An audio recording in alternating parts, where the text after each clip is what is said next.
చదువులకే డబ్బంతా ఖర్చు పెట్టాడు. ఇంకా వ్యాపారానికి ఎక్కడ తెచ్చిస్తాడు? పైగా ఈ శ్రావణ మాసంలో చెల్లెలు పెళ్లి చేయాలనుకుంటున్నాడు. చెల్లి పెళ్లి కుదిరినప్పుడు ఆలోచించవచ్చమ్మా, కానీ డబ్బు కట్టపోతే నేను నిరుద్యోగంగా కాళ్ళు ఇడ్చుకుంటూ తిరగాల్సిందే.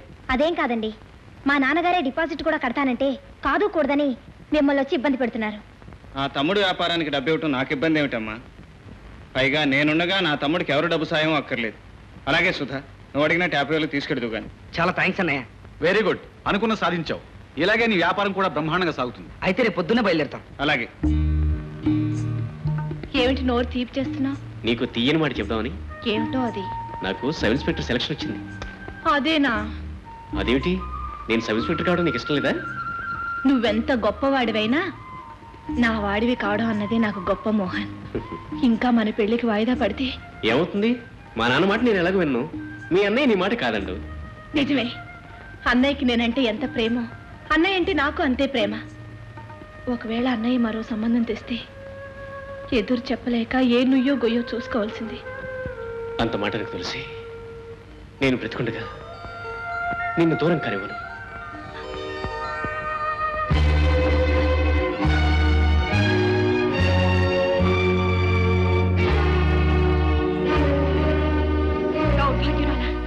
ఎన్నాళ్ళ నుంచి జరుగుతోంది నాటకం.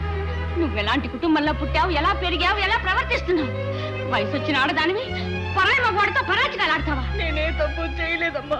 తప్పు చేయలేదు? అమ్మా అమ్మా, ఏమిటి పిచ్చి? పిచ్చి కాదు బాబు, నా కడుపును పుట్టి ఇది తెచ్చిన తలవంపులకి నా కడుపు కోత.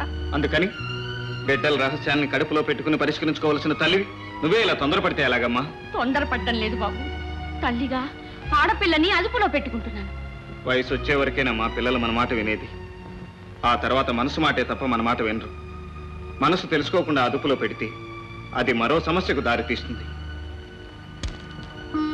చెల్లెమ్మా, నీకు బంగారం లాంటి భర్తను చూసి పాడికుండ లాంటి సంసారానికి పంపాలని ఎన్నో కలలు కన్నాను. ఇప్పటికైనా నీ మనసులో ఏముందో చెప్పు. నువ్వు అతన్ని చేసుకుంటావా? నేను అతన్ని ప్రేమించాను. మీరు ఇష్టపడితే పెళ్లి చేసుకుంటానన్నయ్య. ఈ మాట నాకు ముందే చెప్పుంటే ఇంతలా జరిగేది కాదు కదమ్మా. నన్ను క్షమించన్నయ్యా. బాధపడకమ్మా, నువ్వు కోరుకున్న వాడితో నేను ఈ పెళ్లి వైభవంగా జరిపిస్తాను. ఏమిటి బాబు నువ్వు అనేది? పువ్వులా పెంచుకున్న బిడ్డని ఆ పిసినారింటి కోడలుగా పంపుతావా? మోహన్ వాళ్ళ నాన్న లాంటి వాడు కాడమ్మా. అయినా ఆ ఇంటికేగా వెళ్ళేది. అది వాళ్ళ ఇంటికి వెళ్తే చేసేది సంసారం కాదు బాబు, ఆ పిసినారి కొంపలో ఊడిగం. ఎందుకు చేస్తుందమ్మా? మోహన్ మంచివాడు, చదువుకున్నవాడు. రేపు ఉద్యోగం వస్తే ఏ బస్తీలోనో కాపురం పెడతాడు కానీ ఈ కాసులో ఇంట్లో ఉంచడుగా. రేపే వెళ్ళి పెళ్లి ఖాయం చేసుకొస్తాను. రవిబాబుతో సంబంధం అందుకోవడం అంటే రాజాతో సంబంధం అందుకున్నట్టే. ఈ భాగ్యానికి ఇంత దూరం రావాలా? కాకి చేత గౌరవిస్తే నేనే వచ్చి ఉండేవాడిగా. ఇంకా కాకులు ఎక్కడున్నాయి? నీ దెబ్బతో ఎప్పుడో పొరుగురు పారిపోయి. నువ్వు నోరు మూసుకుని లోపలికి పో. పొమ్మంటే పోతాం. చూడండి ధర్మారావు గారు, తటపటాయింపు కాదండి. మరి పక్కూరు పరంధామయ్య గారు 1,00,000 ఇస్తానన్నారు. వనమూరు వెంకటరామయ్య గారు 2,00,000 ఇస్తానన్నారు. మరి నువ్వు అనేది ఏమిటయ్యా? లేదంటే నేను ఏమైనా ఒప్పుకున్నానా? అంత మాత్రానికి రవి సంబంధం నేను ఏమైనా కాదన్నానా? కాకపోతే నలుగురిలో గౌరవంగా ఉండడం కోసం తాంబూలంలో లక్షణంగా 1,00,000 రూపాయలు పెట్టి ఇమ్మంటున్నాను అంతే. కాసులయ్యా, నీ తెలివితేటలు చాలా అమోఘమైనవయ్యా. వద్దు వద్దంటూనే చాలా ముద్దుగా అడిగా. ఇక చూడు, రవికున్న ఆస్తిపాస్తులు ఏమిటో నీకు తెలుసు. తమ్ముడు చదువు కోసం అతను ఎంత ఖర్చు పెడుతున్నాడో నీకు తెలుసు. అంత డబ్బు ఎక్కడి నుంచి తీసుకొచ్చిస్తాననుకున్నావు? రవి అనుకుంటే ఎలాగైనా ఇవ్వగలదు. కాసులయ్యా, మావయ్య, చేయబోయేది బాంధవ్యమే కానీ వ్యాపారం కాదు.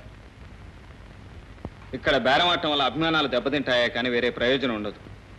మీరు అడిగిన 1,00,000 ఇస్తాను. ముహూర్తం పెట్టించండి. హరి, నువ్వు మనస్ఫూర్తిగానే మాట అంటున్నావా?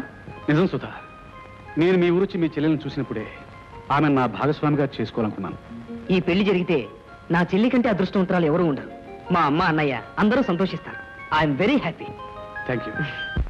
ప్రోనోట్ అయితే చెల్లేసి అలాగే రద్దు చేసేవాడిని తమ్ముడు.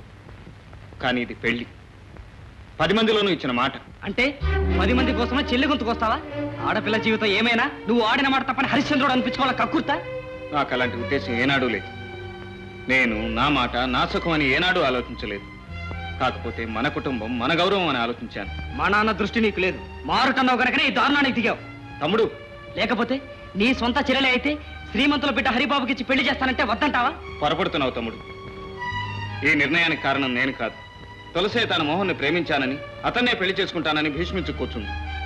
ఈ విషయం నలుగురికి తెలియకముందే ఈ పెళ్లి నిర్ణయించాల్సి వచ్చింది. పసిపిల్ల నిప్పు కావాలని కోరుకుంటే ఇస్తామా? ఉగ్గుతానని మారం చేస్తే మానేస్తామా? పెళ్లి విషయంలో దాని ఇష్టాయిష్టాలేమిటి? మన దృష్టిలో అది పసిపిల్లే కావచ్చు బాబు, కానీ లోకం దృష్టిలో అది పెళ్లికి ఎదిగిన పిల్ల. మంచి చెడు నిర్ణయించుకోగల మనిషి.